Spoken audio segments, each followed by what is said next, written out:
Accelerators. An accelerator is a piece of specialized hardware which performs some task efficiently. Accelerators usually don't provide a general purpose ISS, so there is a limitation on what is implemented on the accelerator. Accelerators are used usually through an offloading model, and in this model, the data are copied from the host CPU to the accelerator memory. So for the data in and the result are copied back to the host CPU. All actions are launched through the CPU cores, and typically when a computation has to be done on the accelerators, a remote procedure call is being performed, initialized by the CPU cores.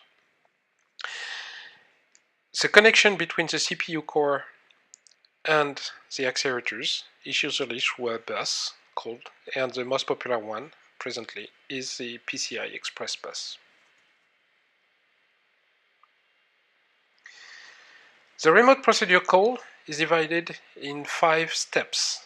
The first one allocates the device. The second one transfers the data in the accelerator memory.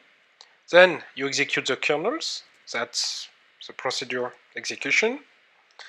Then you get the result back. So you copy back the data from the accelerator memory to the host CPU memory. And then you release the device so it can be used by another process. 2 flavors. Synchronous one, the CPU waits for the completion of the RPC. Asynchronous, the host CPU continues in parallel its execution during the RPC execution. So, kind of implementation, you have FPGA based implementation, so you implement the functions you want to accelerate through the FPGA. GPU based, that is more programmable techniques, so you have typically 2 kinds. The high end, where the GPU has its own memory, and the low end is that you will find in phones, for instance, where the GPU is sharing the CPU memory. And finally, you can have a multi-core based implementation. That will be the case for the Intel Xeon Phi. That has typically 60 cores connected through a PCI Express bus.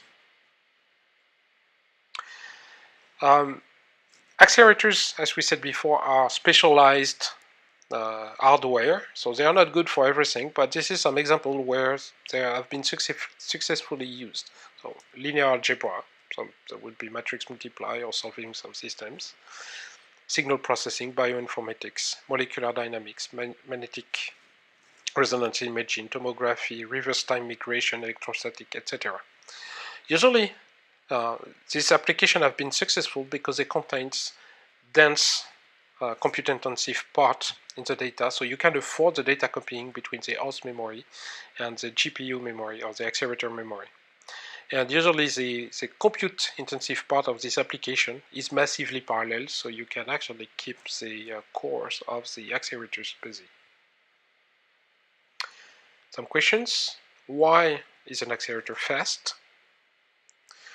What is the main bottleneck in an accelerator-based system?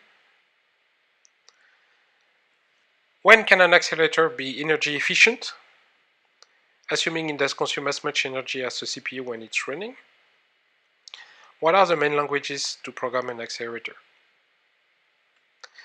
Some references, you can look at the NVIDIA and AMD GPUs. There is more than that. There is ARM also proposing some. Altera, which is proposing a FPGA platform. And the Intel Xeon Phi, where you can look at how it is organized. That's all for that, and so see you in class.